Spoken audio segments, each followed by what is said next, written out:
تاش کا جوکر اور اپنوں کی ٹھوکر اکثر بازی پلٹ دیتی ہے۔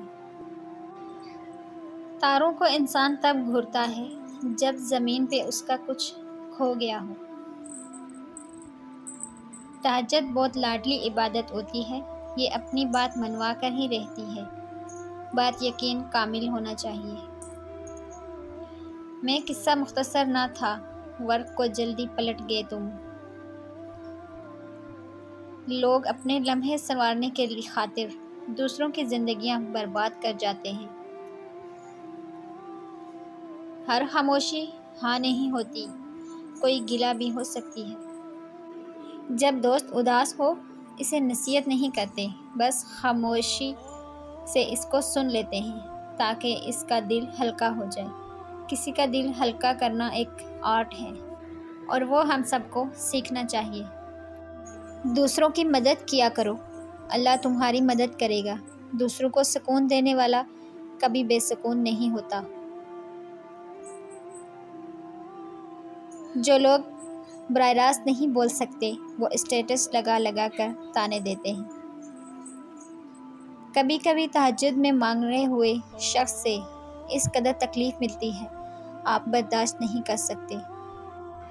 جب اللہ تمہیں کنارے پر لا کھڑا کرے تو اس پر کامل یقین رکھو، کیونکہ دو چیزیں ہو سکتی ہیں، یا تو وہ تمہیں تھام لے گا یا تمہیں اڑنا سکھا دے گا۔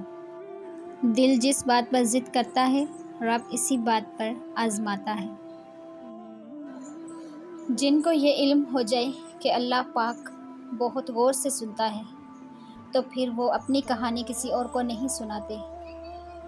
یقین دلانے کی نوبت آ جائے تو سمجھیں اب فقط تعلق ہی رہ گیا ہے، اب ختم ہوا کہ تب ہوا۔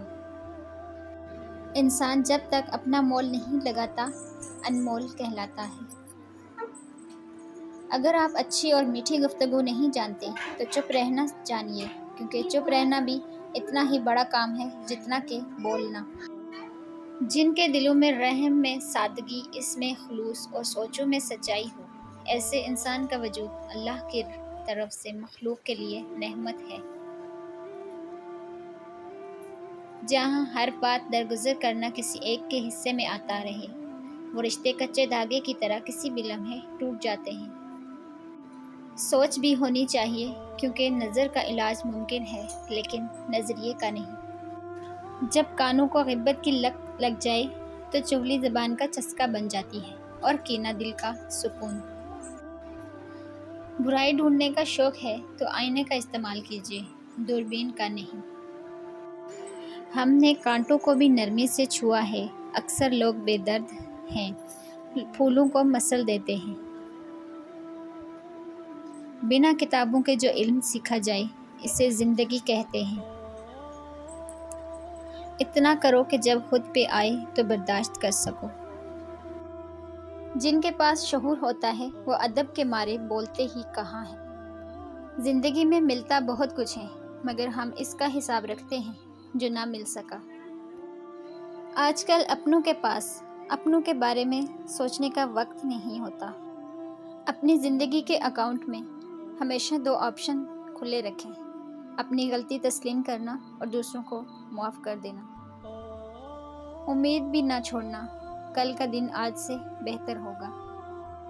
جو لوگ دوسروں کی خوشی میں خوش ہوتے ہیں ان کی خوشیوں میں کبھی کمی نہیں آتی۔ کبھی کبھار ساتھ بیٹھے لوگوں سے بھی ہزاروں میل دور بیٹھے لوگ آپ کی مسکراہٹ کی وجہ بن جاتے ہیں۔ دعا اپنے لیے مانگنا عبادت ہے اور دوسروں کے لیے مانگنا خدمت ہے۔ عبادت سے جنت ملتی ہے اور خدمت سے اللہ۔ کچھ لوگ بھی بہت ہی عجیب ہوتے ہیں، ان کو جتنا بھی اپنا سمجھو ہمیشہ لوگ ہی رہتے ہیں۔ جو لوگ اپنے چراغوں کو پس پشت رکھتے ہیں ان کا سایہ انہی کے راستے پہ پڑتا ہے۔ کسی کی خوشیوں میں شریک ہونے سے اس کی خوشی دگنی ہو جاتی ہے اور کسی کے غم میں شریک ہونے سے غم آدھے ہو جاتے ہیں۔ ایسی غربت پر صبر کرنا جس میں عزت محفوظ ہو، اس امیری سے بہتر ہے جس میں ذلت اور رسوائی ہو۔ ابو علی سینا نے کہا، محبت کا مطلب بھی تب پتہ چلا جب سیب 4 تھے اور ہم 5۔ تو ماں نے کہا مجھے سیب پسند نہیں۔ اپنا راز کسی عزیز پر افشا نہ کرو، کیونکہ ہر عزیز کا کوئی نہ کوئی عزیز ہوتا ہے۔ محبت ایسے درد سے نوازتی ہے کہ اگر آپ کی آنکھوں کے سامنے آپ کے جسم کے ٹکڑے کر دیے جائیں تو بھی آپ درد کی وہ شدت محسوس نہیں کر سکتے جو آپ کے چاہنے والے کے لہجے بدلنے سے آپ کو ہوتی ہے۔ دنیا میں 1000 رشتے بناؤ، لیکن ایک رشتہ ایسا بناؤ جب ہزاروں آپ کے خلاف ہوں تو وہ ایک آپ کے ساتھ ہو۔ کوئی شخص پہلے کی طرح بات نہ کرے تو اس کے ساتھ کچھ دنوں کے لیے یہ گیم کھیلیے، اور وہ گیم یہ ہے کہ آپ بات کرنے میں پہل کرنا چھوڑ دیں اور بات چیت کا اہتمام بھی آپ ہی کریں۔ ملاقات خود ہی ہو تو ملاقات ختم آپ ہی کریں۔ کچھ دنوں کے لیے اس شخص کا وہ رویہ اپنا لیں جس سے آپ کو تکلیف ہوتی ہے، اور اس شخص کے ساتھ ویسا ہی کریں۔